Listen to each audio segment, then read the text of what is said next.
Hi, my name is George, and we're coming to you today for the Hope for Today seminar that's taking place at Hillcrest Seventh-day Adventist Church right now. So the person we talked to today was Chanel, and she gave great answers. We had caught her as she was walking across the bridge, heading to an ice cream parlor that I had no idea about, but she informed me about it. And she had just left church that day. She was a member of the Mount Zion Church, and she gave excellent answers. And we were just very thankful that she sat down and had a talk with us. One of the things that she pointed out was, due to bad things happening in our life, it allows us to see that God is alive. If God is in control, why do I think bad things are going to happen? I think he was in control of heaven, which he is, and I mean, Satan, obviously, bad and wanted to take over, so he left. So I don't think that just because God is in control, that means that evil isn't going to be present, because how could you see how great he is if you don't see how horrible something else is? Or it's kind of like when you go through trials and you're like dead broke or hungry, and then all of a sudden somebody walks by and provides in a way that they didn't know. So it allows you to see the goodness, even in bad situations. You have to have it's like, how do you know if you have good ice cream if you've never had bad ice cream? What are my thoughts when I hear 666, Antichrist, Mark of the Beast?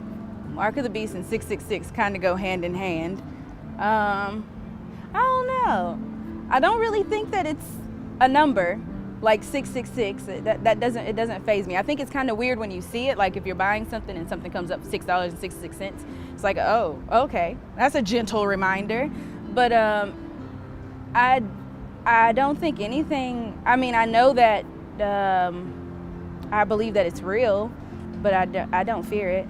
What is when you see 666? What is the gentle? What does it remind you? Evil. When Satan takes control after Christ comes, that time in between when he's absent, I think. Do I think the world is going to get better or worse based on what I've seen in my life? Worse.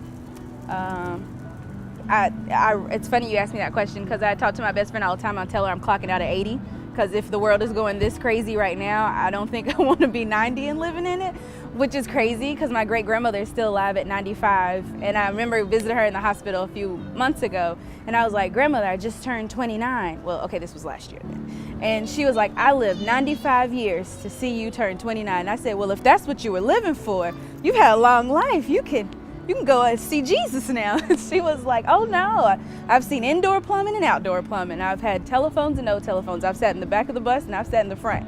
So crazy. She's still part of the PTA. It's weird, but I think it's going to get worse. It doesn't seem to be getting better.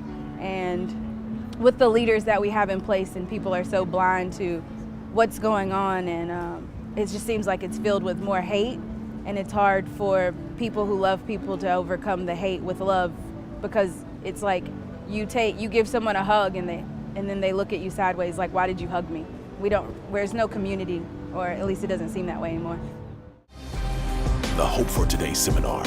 Join the conversation. Watch the full interviews nightly at Hillcrest Church.